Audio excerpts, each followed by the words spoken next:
오늘 우리가 함께 보실 하나님의 말씀은 골로새서 2장 16절에서 23절까지의 말씀입니다.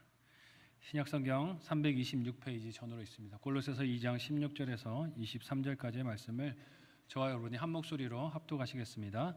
그러므로 먹고 마시는 것과 절기나 초하루나 안식일을 이유로 누구든지 너희를 비판하지 못하게 하라. 이것은 장래일의 그림자이나 몸은 그리스도의 것이니라. 아무도 꾸며낸 겸손과 천사 숭배를 이유로 너희를 정죄하지 못하게 하라. 그가 그 본 것에 의지하여 그 육신의 생각을 따라 헛되이 과장하고 머리를 붙들지 아니하는지라. 온 몸이 머리로 말미암아 마디와 힘줄로 공급함을 받고 연합하여 하나님이 자라게 하심으로 자라느니라. 너희가 세상의 초등학문에서 그리스도와 함께 죽었거든 어찌하여 세상에서 사는 것과 같이 규례에 순종하느냐. 곧 붙잡지도 말고 맛보지도 말고 만지지도 말라 하는 것이니 이 모든 것은 한때 쓰이고는 없어지리라. 사람의 명령과 가르침을 따르느냐. 이런 것들은 자의적 숭배와 겸손과 몸을 괴롭게 하는 데는 지혜 있는 모양이나 오직 육체를 따르는 것을 금하는 데는 조금도 유익이 없느니라. 아멘. 옆에 앉은 분과 서로 인사 나누겠습니다. 사랑하고 축복합니다. 더워서 많이 힘드시죠? 앞에서 보니까 얼굴이 다 누렇게 뜨신 것 같습니다. 옆에 있는 분들에게 한 번 더 이렇게 인사하겠습니다. 힘내세요. 귀가 좀 빵빵하게 시원했으면 좋겠는데 못 그래서 죄송하지만 그래도 더위를 기도로 또 하나님 사랑하는 마음으로 잘 이기시는 오늘 예배 되시기를 바랍니다. 새벽에 이렇게 예배 인도하려고 나오는데 뉴스가 궁금해서 한번 탁 봤더니 아침에 금메달 소식이 하나 있더라고요. 새벽에 남자 펜싱 개인전이었는데 사브르에서 금메달 1호가 나왔다고 합니다. 근데 보니까 은메달, 동메달도 있는데 거기에는 시선이 안 가고 금메달만 보여, 그죠? 근데 이게 우리나라의 첫 금메달을 안겨준 소식 너무 귀하지만 또 오늘 생각해 보면 우리가 천국의 대표 선수들로 오늘 예배 승리해야 할 줄로 믿습니다. 옆 사람에게 이렇게 인사하겠습니다. 예배에 승리합시다. 우리가 천국의 국가대표 선수들이니까 오늘 예배에 승리하시기를 바랍니다. 함께 읽은 본문의 말씀을 가지고 성도가 사는 법이라는 제목으로 말씀 나누도록 하겠습니다.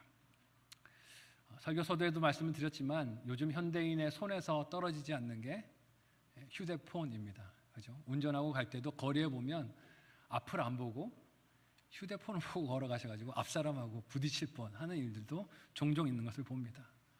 거리에서나 버스에서나 전철에서나 병원에서나 사람들의 모습을 유심히 보고 있으면 손에서 휴대폰이 떨어지지가 않습니다. 보고 있는 것이 무엇일까 궁금하기도 한데 저도 제 손을 이렇게 들여다보면 그리 중요하지 않아도 그냥 시선을 거기서 떼지 못하는 걸 봐요. 왜 그렇습니까? 내가 보는 것이 중요하다라고 여기고 있기 때문에 그렇죠. 중요하다라고 믿기 때문에 거기서 시선을 떼지 못합니다.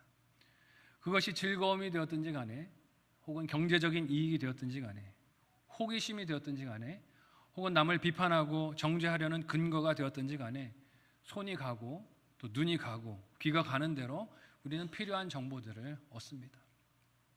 그리고 그렇게 얻은 정보들을 가지고 어떻게 합니까? 내가 지금 살아가고 있는 세상을 해석하고 평가를 해요. 내가 들은 정보들을 가지고 때로는 이 세상 큰일 났다고 보기도 하고 때로는 내가 가진 것을 보면서 그래도 나는 다행이다 라고 생각하기도 하고 내가 얻은 지식들을 기초로 해서 세상을 평가하고 판단하고 분석합니다. 그리고 내 눈에 보이는 대로 내 귀에 들리는 대로 내린 평가에 따라서 뭘 정합니까? 일상의 우선순위를 정해요. 무엇부터 할 것인가 순서를 매긴다는 것이죠. 먼저 해야 할 일, 중요한 일 혹은 좋아하는 일, 필요한 일들이 이리저리 뒤섞여 있을 때 우리는 내가 보고 듣고 판단한 것들을 가지고 우선순위를 결정을 합니다. 그 우선순위를 내리는 일의 방법의 원칙이 어떻게 되시나 한번 생각해 보시면 좋겠어요. 재미가 우선인 사람은 무엇을 먼저 선택할까요? 재미를 선택하겠죠. 여러 일들이 있을 때 나는 일단 재밌고 봐야 돼. 뭘 해든 재밌어야 돼 하면 재미를 우선적으로 선택을 할 것이고 돈이 우선인 사람은 돈부터 선택을 할 거예요. 돈 되는 일부터 해야지. 그게 우선순위가 됩니다. 경력이나 실력이 최고의 가치인 사람은 경력과 실력에 도움이 되는 일들을 최우선으로 선택하고 살 것입니다. 사람의 관계가 중심인 사람은 여러 가지 벌어지는 일들 중에 사람 관계를 우선적으로 지키는 것에 우선순위를 둘 것이에요. 기준이 각자가 다 다르다는 것이죠.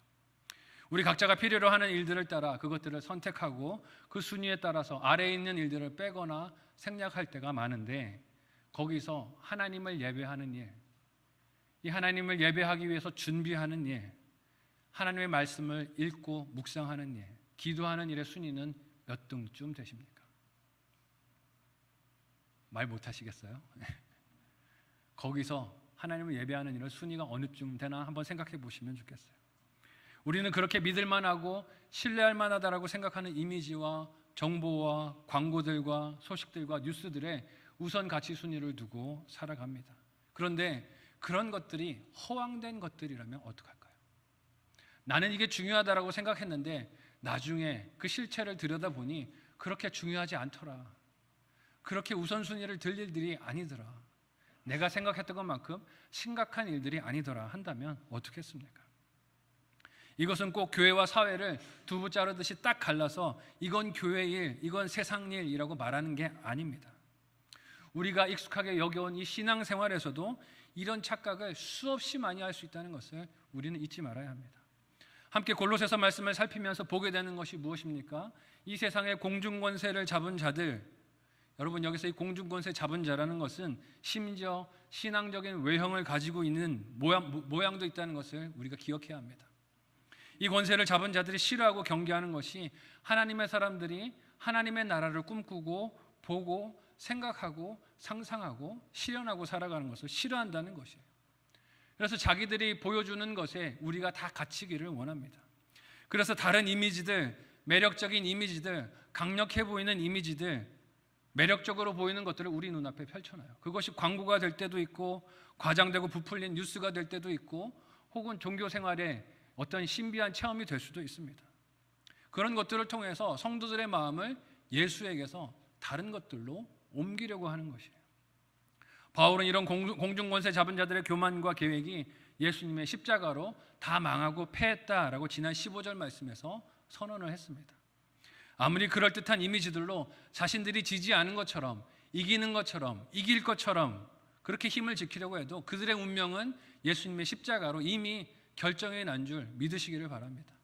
공중권세 잡은 자들은 패배로 결론이 났어요. 그 운명은 십자가 앞에서 결정이 났다는 뜻입니다. 그래서 이어지는 오늘 본문 16절의 말씀은 접속사가 그러므로로 출발합니다.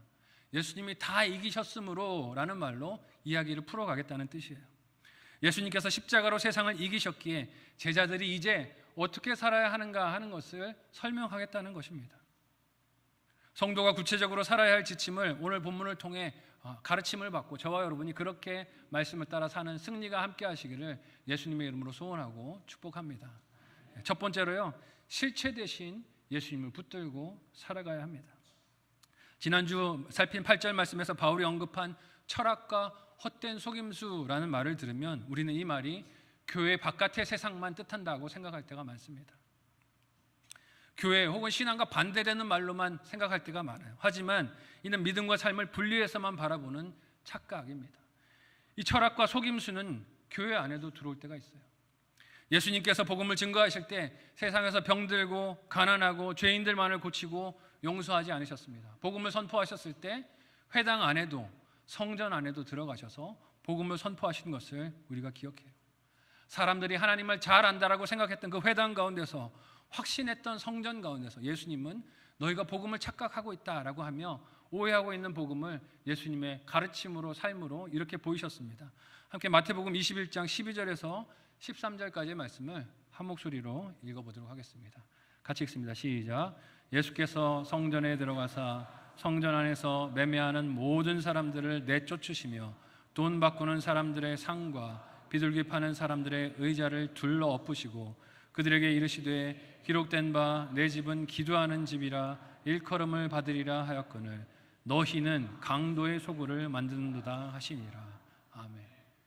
하나님을 예배하는 자리였어요. 사람들이 모여서 하나님을 경배한다고 생각했습니다. 성전에서. 근데 예수님은 그 성전에 들어가셔서 물건을 팔던 상인들의 상과 의자를 다 둘러 엎으셨습니다. 이유가 무엇입니까? 하나님을 예배하는 본질을 돈을 바꾸며 물건을 매매하는 일로 흐리고 어지럽혔기 때문입니다. 사실 그 상인들이 무엇 때문에 장사를 하고 있었습니까? 하나님의 예배를 돕기 위해서 장사를 하고 있었어요. 그런데 예수님이 꿰뚫어 보신 거죠. 본질은 온데간데 없고 너희가 비본질만 남아서 그걸 이익으로 삼는 것에 혈안이 되어 있구나 하고 상과 의자를 다 둘러 엎으셨습니다. 여러분, 이게 과거 예수님 당시의 일이기만 하겠습니까? 오늘 예배하는 저와 여러분의 마음은 어떻습니까? 목장에서 예배드리는 자리, 선교회 회원들이 모인 자리, 교제하고 친숙한 지체들이 모여서 그렇게 친교를 나누는 자리에서 내 이익을 도모하고 싶은 욕심이 발동하지 않습니까? 예배드리고 하나님의 뜻을 집중하고 말씀을 들어야 하는데 거기서 나의 관심이 예배를 드리는 게 아니라 어떻게 하면 여기서 내 영업이익을 좀 올릴 수 있을까? 여기서 내가 팔고 싶은 물건을 살려는 사람이 없을까? 관심을 거기다 두는 경우는 없습니까? 믿음으로 모인 교회 공동체 안에서 사사로운 이익을 보려는 그런 유혹을 멀리해야 할 줄로 믿으시기를 바랍니다. 근데 이게 잘 분별이 되지 않아요. 성경 말씀 안에서 매매하는 자들은 주님의 비판과 또 징계를 받아야 한다고 생각하지만 정작 나는 예외라고 생각할 때가 많다는 것입니다. 또한 요한복음 2장 19절에서 예수님은 이 성전에서 어떤 일을 하십니까? 함께 2장 19절의 말씀을 한 목소리로 읽어보도록 하겠습니다. 같이 읽습니다. 시작. 예수께서 대답하여 이르시되 너희가 이 성전을 헐라 내가 사흘 동안에 일으키리라. 아멘. 애써서 지은 성전 아닙니까? 사람들이 수십 년 동안 수고해서 만든 건축물입니다. 웅장했어요. 근데 예수님께서 왜 이런 말씀을 하셨습니까? 사람이 손으로 지은 건물의 규모와 화려함에 사람들이 마음을 빼앗겨서 그 가운데 계셔야 할 하나님은 보지 못하고 있는 거예요. 잊어버린 것입니다. 그 하나님께서 지금 보내신 구원자 예수 그리스도를 사람들이 알아보며 영접하지 않았기 때문입니다. 왜요? 건물의 위용에 사로잡혀서 이 건물 가운데 하나님이 임재한다고 생각하지 예수님이 지금 하나님의 성전으로 오신 것을 받아들이지 못한 것이에요.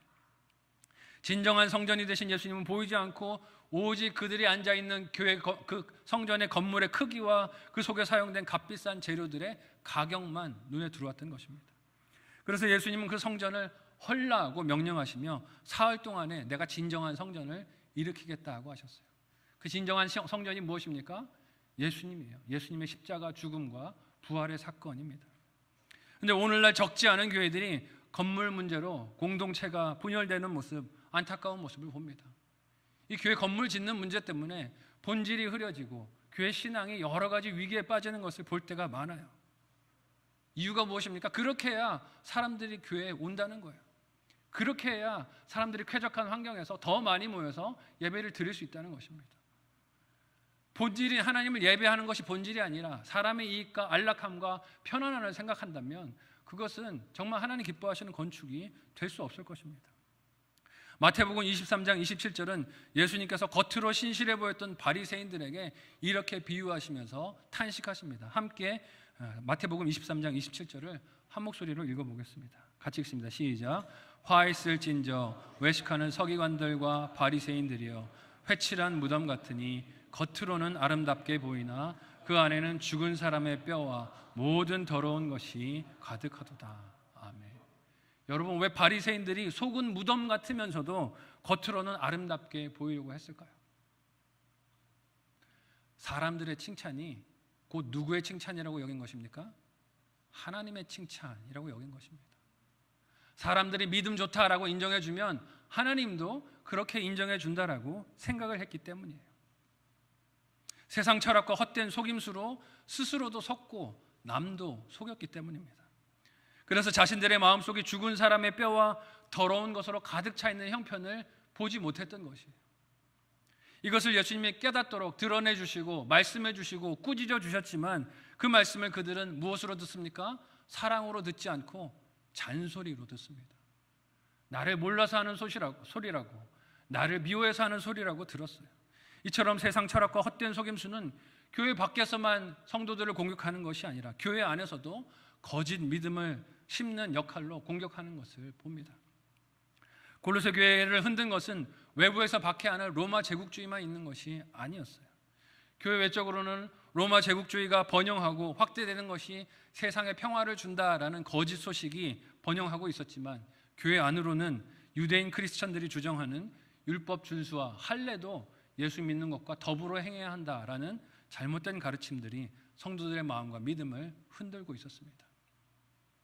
예수님을 예표하는 그림자가 율법과 할례 아닙니까? 그런데 그 그림자가 그림자로 보인 것이 아니라 실체로 보였다는 것이에요. 그래서 바울은 이런 거짓 가르침에 대하여 어떻게 반응하라고 골로새 교회 성도들에게 안타까운 마음으로 부르짖고 가르칩니까? 함께 오늘 본문 16절에서 17절까지의 말씀을 한 목소리로 읽어보겠습니다. 같이 읽습니다. 시작. 그러므로 먹고 마시는 것과 절기나 초하루나 안식일을 이유로 누구든지 너희를 비판하지 못하게 하라. 이것들은 장래일의 그림자이나 몸은 그리스도의 것이니라. 아멘. 유대인들이 이런 것을 가지고 공격을 했던 거예요. 예수만 믿는 것으로 구원 못 받는다.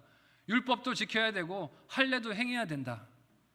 먹지 못할 음식 먹지 않아야 한다. 마시지 말아야 음료 마시지 말아야 한다. 절기와 명절과 계명을 다 지켜야 너희가 구원받는다. 이게 없으면 너희에게 구원이 없는 것이다 라고 이방인 성도들의 믿음을 흔들었던 것이에요.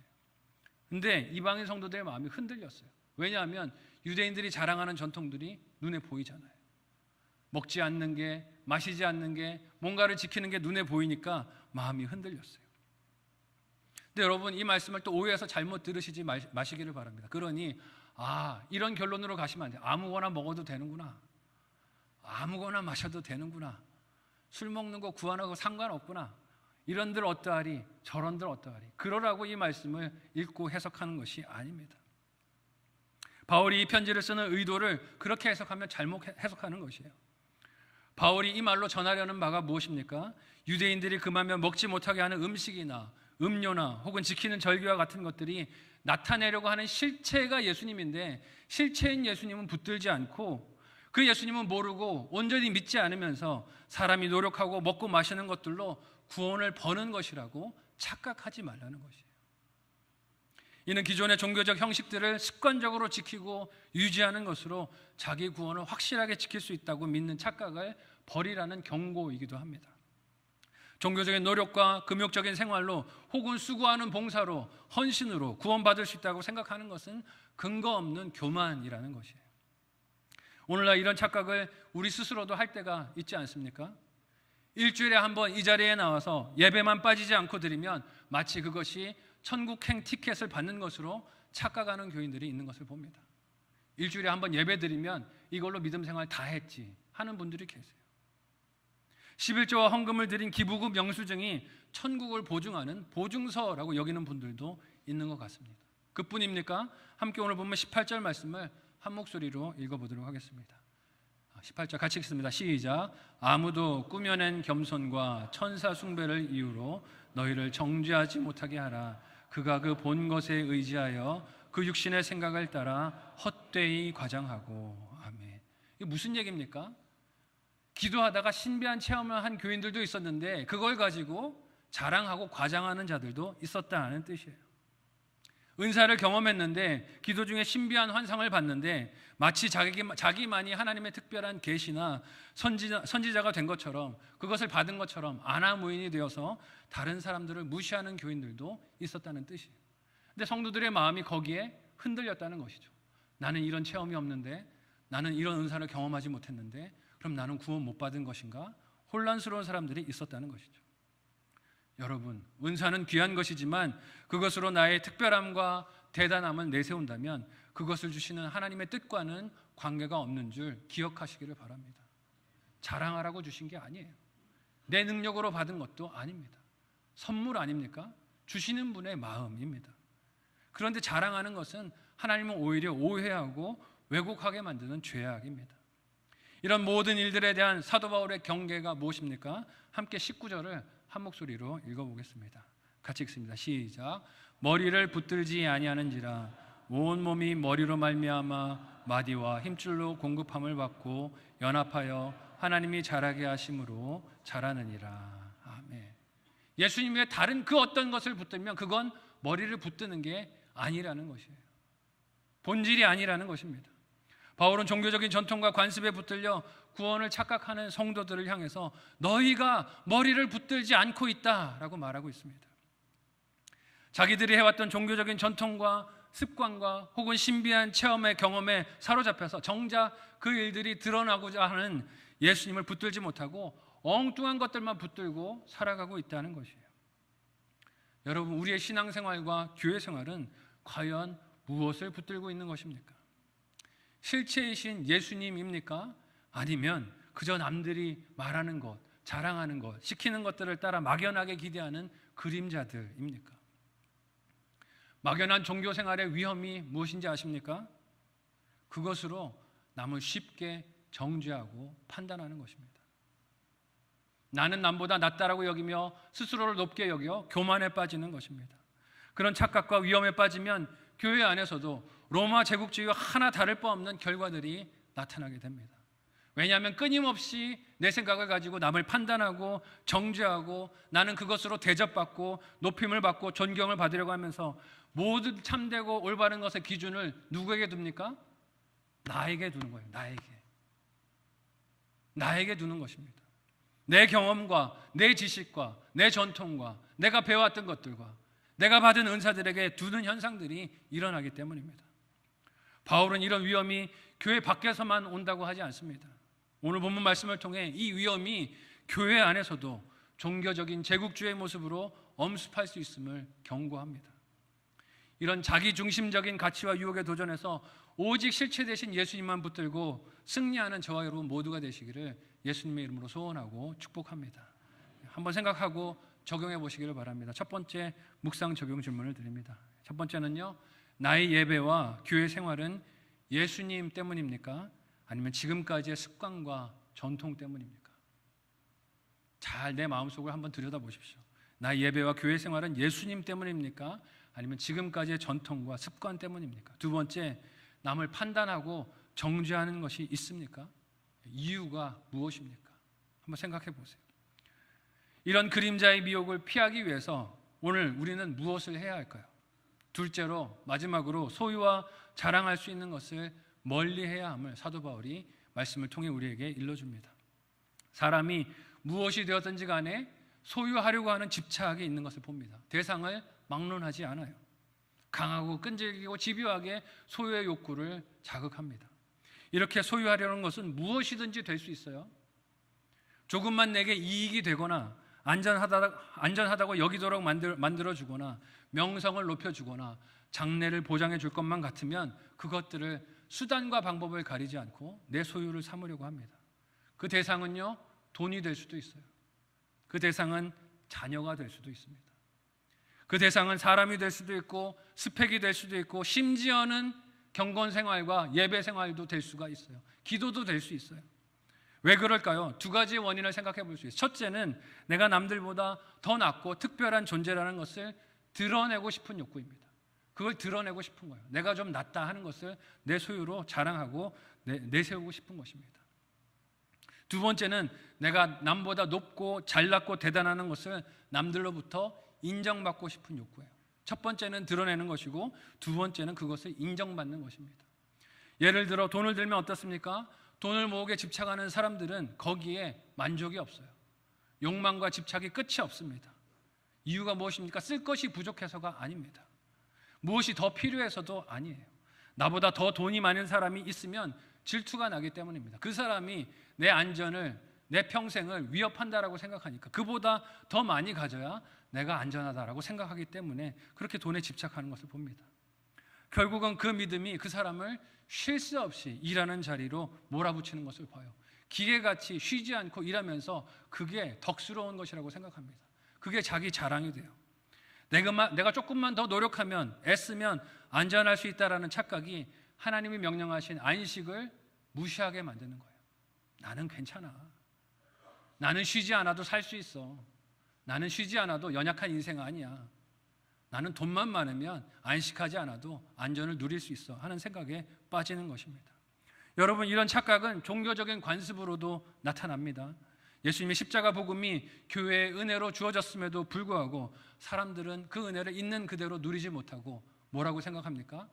충분하지 않은 것 같아. 그래도 내가 뭔가 해야 할 것 같아. 내가 헌신도 하고 봉사도 하고 예배도 드리고 기도도 하고 애도 써야 그래야 구원받는 거 아니겠어? 세상에 공짜가 어디 있겠어? 겸손해 보이지만 이건 불신앙이고 교만이라는 것입니다. 무엇이 일그러진 교회 생활의 모습입니까? 자기가 지키는 종교적 규율과 법을 가지고 남을 평가하고 판단하는 것입니다. 내 기준을 가지고 다 재는 거예요. 내가 일주일에 새벽 기도를 5번 하면 갖다 대면서 4번 하는 사람은 뭐라고 생각하는 거예요? 저 사람은 믿음이 없어. 5번은 해야지 생각하는 것이죠. 내가 하루에 1시간을 기도하면 50분 기도하는 사람은 저 사람은 기도 시간이 짧아. 적어도 1시간은 해야지 하는 게 기준이 되는 것입니다. 내가 무엇인가를 해서 구원을 지키고 완성하고 남보다 더 나은 내세의 삶을 준비하고 하고 있다라는 자랑하고 싶은 욕망이 끊임없이 우리를 집어삼킨다는 것이죠. 11조나 새벽기도와 헌금 같은 예배 생활들이 그런 수단과 도구가 될 수 있다는 것입니다. 혹은 과거에 뜨거웠던 찬양이나 은사의 체험이나 집회의 경험들 같은 것들도 열정도 그런 수단들이 될 수 있어요. 분명 자신이 하나님과 친밀하게 만났던 은혜의 자리였고 그런 헌금이었고 기도였고 예배와 찬양이었지만 소중한 경험이었지만 그것이 내 신앙의 남보다 낫다라는 근거가 되게 되면 어떻게 됩니까? 남도 이렇게 살아야 돼. 남도 이렇게 믿어야 돼. 하는 것으로 다 갖다 대고 사람들을 판단하고 정죄하는 것입니다. 그게 예배 본뜻이 아니잖아요. 그것이 기도의 본뜻이 아니지 않습니까? 그것이 헌금하는 본래의 의미가 아니지 않습니까? 사랑으로 우리에게 오셔서 은혜로 우리를 구원하신 예수 그리스도를 또 다른 율법으로 또 다른 규칙으로 수준으로 바꾸려는 허망한 시도와 아집이 된다는 것을 우리가 경계해야 합니다. 바울은 이와 유사한 가르침과 종교적 제국주의에 대해서 오늘 말씀에서 이렇게 경고합니다. 함께 21절에서 23절까지 마지막 본문을 한 목소리로 읽어보도록 하겠습니다. 같이 읽습니다. 시작. 곧 붙잡지도 말고 맛보지도 말고 만지지도 말라 하는 것이니 이 모든 것은 한때 쓰이고는 없어지리라. 사람의 명령과 가르침을 따르느냐? 이런 것들은 자의적 숭배와 겸손과 몸을 괴롭게 하는 데는 지혜 있는 모양이나 오직 육체에 따르는 것을 금하는 데는 조금도 유익이 없느니라. 아멘. 무슨 말입니까? 겉으로 열심히 신앙생활하는 것 같은 그 모습이 금식하고 새벽 기도하고 11조하고 철야하고 봉사하고 헌신하는 삶이 거룩하고 경건한 것 같아서 사람들이 다 칭찬할지라도 칭송할지라도 그래서 자기가 소유할 수 있는 경건의 삶인 것 같아도 실제로는 그것들이 육체가 원하고 끌고 가는 그것을 그 중력을 막지 못한다는 뜻입니다. 예수님이 아니면 막아지지 않는다는 뜻이에요. 교묘하게 신앙을 포장해서 육체적 욕구와 욕심을 따라 살 수도 있다는 것을 우리가 경계해야 한다는 것입니다. 요즘 교회에서 들려오는 목회자나 교회 리더들의 넘어지는 소식들을 보십시오. 얼마나 많이 칭찬받았습니까?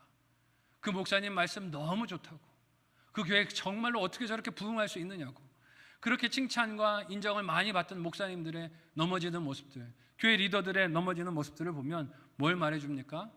사람들의 인정받는 게 하나님의 인정은 아니라는 것입니다. 사람들에게 인정을 받고 유명세를 타고 높은 직함들에 오르는 것이 나의 믿음을 말해주는 게 아니라는 것이에요. 그래서 내 자신이 자랑하고 싶은 것들, 잘한다고 여기는 것들, 남들에게 칭찬받는 것들이 무엇인지 보고 오히려 그것을 경계하고 주의해야 할 줄로 믿습니다. 그걸로 나를 자랑하는 게 아니라 시험이 이걸 통해서 찾아오겠구나, 이걸 통해서 나를 넘어뜨리려는 유혹이 오겠구나 라는 것을 분별하고 말씀 앞에 서서 경계해야 한다는 것이에요. 그것들이 내 소유와 같이 여겨지고 내 천성과 같이 여겨지고 나에게 있는 소유와 같이 여겨진다면, 그래서 그것으로 남이 평가하고 나를 자랑해주고 칭찬해준다면 오히려 그것이 나를 넘어뜨리는 시험이라고 바라보고 멀리할 수 있어야 합니다. 그리고 그것들을 자랑하고 있다면 내가 붙든 대상이 예수님이 아니라 그런 비본질적인 것임을, 그림자임을 오히려 주의해야 한다는 것이에요.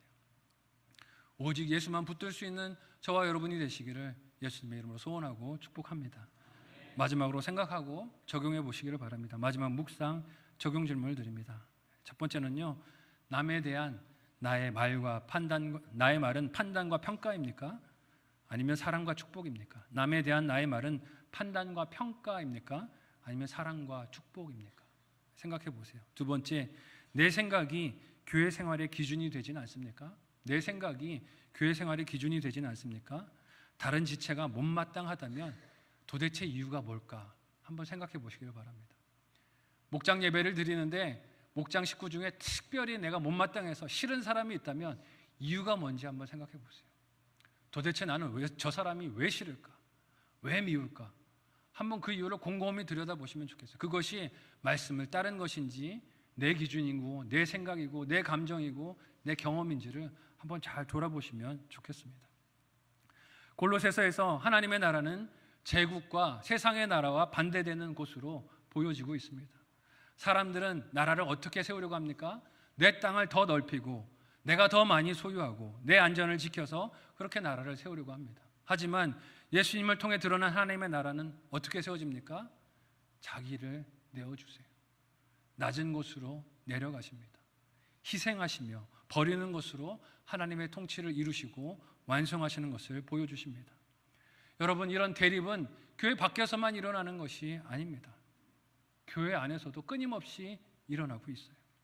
악한 사탄은 성도들의 신앙생활까지도 이용해서 우리를 이 세상의 가치관으로 쓰러뜨리려고 합니다. 기도를 통해서도 남을 정죄하고 판단하게 만들어요. 헌금 생활을 통해서도 남을 비판하고 정죄하게 만들어요. 내 예배 드리는 것 가지고도 남을 향해서 점수를 매기고 평가를 해요. 여러분, 이런 싸움에서 우리가 어떻게 싸워 이길 수 있겠습니까? 오직 우리를 위해서 승리하신 예수 그리스도를 붙드는 것 외에는 우리가 이 싸움에서 이길 방법이 없는 줄로 믿습니다. 내 생각을 끊임없이 주장하면 이 싸움에서 우리는 이길 수 없어요. 예수님을 붙드는 것이 과연 어떤 삶을 사는 것을 뜻합니까? 그것은 서로가 서로를 대할 때 강요하고 주장하고 다투고 윽박지르는 자세가 아니라 예수님의 마음을 가지고 서로를 긍휼히 여기고 하나님 앞에서 서로 세워져 가기 위하여 격려하고 사랑하는 것으로, 섬기는 것으로 증명해 주는 줄로 믿습니다. 복음을 세상에 증거하되 종교적인 우월감이나 특권의식이 아니라 섬김과 사랑이 우리가 그렇게 붙든 예수님을 나타내야 할 줄로 믿습니다. 그러므로 날마다 우리의 눈과 마음이 예수님을 주목하여 붙들도록 예수님을 힘써 알아야 합니다. 어떻게 예수님을 힘써 알 수 있습니까?